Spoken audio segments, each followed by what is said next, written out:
in the FaceBack. I can guarantee you that would be a really short presentation. I won't take much of your time.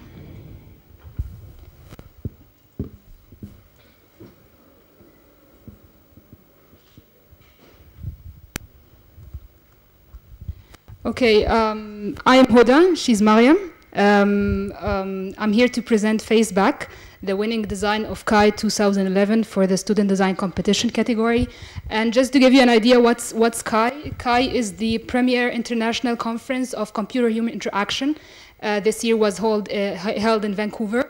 The theme for KAI this year was the notion of connecting. And of course, the design competition actually followed the same theme. We, as a teams, we had to design an object interface system that helps us appreciate underrepresented groups in the society.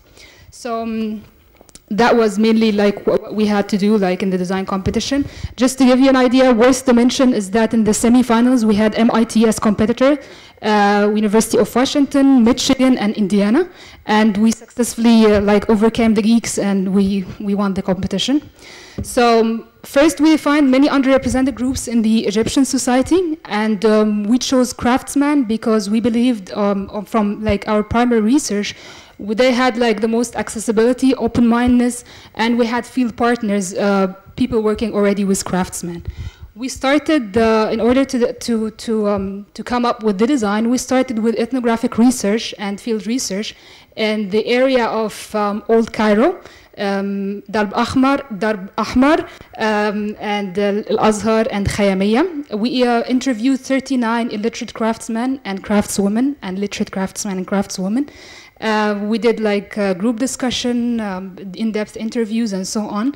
And the main findings we found when we actually had like all this kind of research is that we find that this category of people, craftsmen in Egypt, are highly being underrepresented. They're suffering mainly from two things. First thing is psychological underappreciation. The society do not really appreciate what they're doing for the cultural heritage, something that Mona Al-Said actually discussed in detail, so I won't really go through it again. And the second thing is actually financial appreciation. These people are highly underpaid in a way.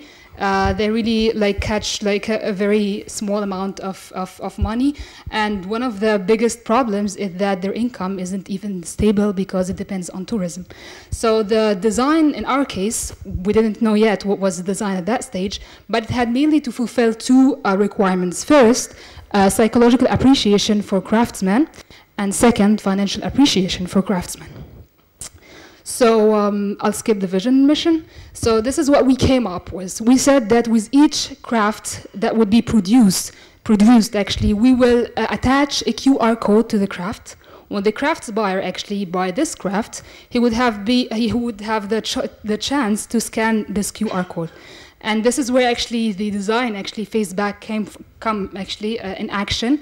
When you scan this QR code actually embeds the profile of the craftsman. So we mainly, when you scan the barcode, it directs you to faceback.org, and you have profile picture of this craftsman, location, and most important of all in this case is one goal this actually craftsman would like to achieve. In this case, for example, Farouk would like to have his own workshop to escape the quota of given to his boss. So that's mainly like in step 5. Actually, the user could do two things.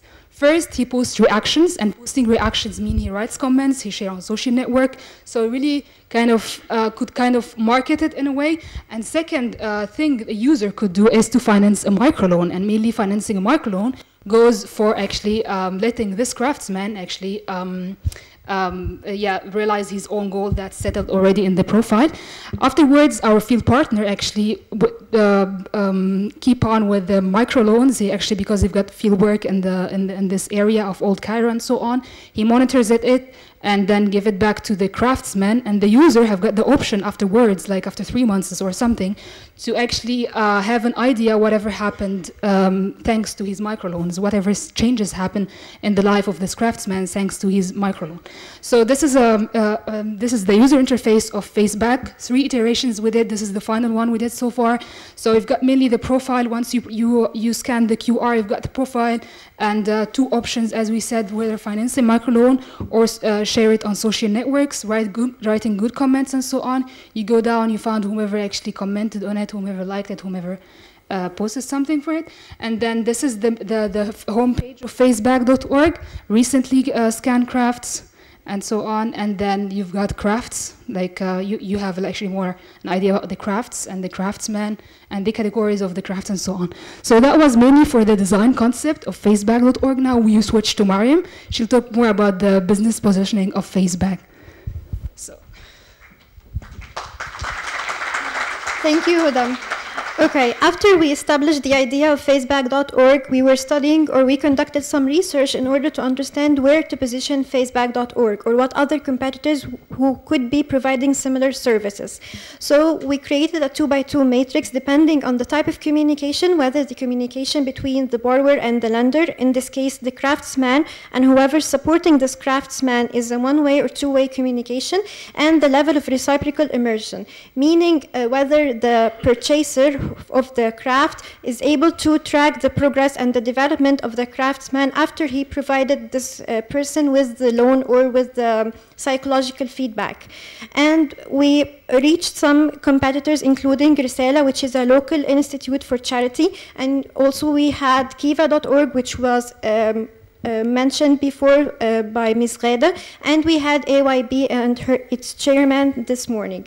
And then we put FaceBack as a system or a platform that provides a two-way communication and a high level of reciprocal immersion, because the process does not stop after providing the loan or providing the psychological feedback. However, the purchaser is able to track the development of the craftsman afterwards. How did this loan improve the life of the craftsman, whether socially or financially or in his business, like for example Tawfiq, which had a goal to open his own workshop. So this was the first step. Afterwards, we started to analyze our two main target markets. The first one, which is the craftsman, who has the resources and the skills to create handmade products, however, does not have the resources to market this product and sell it. And we have the second target market, the higher social classes in Egypt, typically the A and B segments, who are able to purchase the product and able to use the technology behind the QR codes and the FaceBack.org platform. And of course, we analyzed the two markets on different levels, geographically, demographically, psychographically, and the usage benefit. However, I will skip and talk about the usage benefit. Why would you use FaceBack.org? For the craftsman, he or she will be able to sell the product and market it. He will be able to increase the sales and afterwards increase their profits. And at the same time, they will be able to have microloans in order to finance their businesses and have a sustainable business on the long run and achieve their goals. As for the second target market, simply the higher social classes should be exposed to the ideas or the terms or concepts of philanthropic activities, CSR, and so on. And therefore, we believe that they would be prone to use our system and try it in order to help a social cause and improve or add value to the Egyptian community at large and the economy, of course. I'm going to skip the marketing channels. However, after the FaceBack idea received recognition in TV and in journals worldwide and nationally, we decided and we are keen on implementing the project and completing it. However, we're still working on 3 gaps in implementation. The first gap is to actually register FaceBack as a legal entity in order to actually be able to receive and channel the microloans. The second is to have or to cooperate with IT service organizations in order to fully complete the website and to generate the QR codes that would be attached to the products. And third and finally, to be able to cooperate with field partners, or mainly the agencies for microfinance, because they are the ones that would be able to distribute the QR loans, distribute the microloans, and afterwards to monitor the progress of the craftsman after he or she has received the loan. And finally, Huda has one word to say. Yeah, and we're here actually after the presentation if you'd like to have any discussion or if you find us as potential partners or we can kind of do something together. So thank you for listening and for staying till now. And yeah, thanks a lot. Open for questions.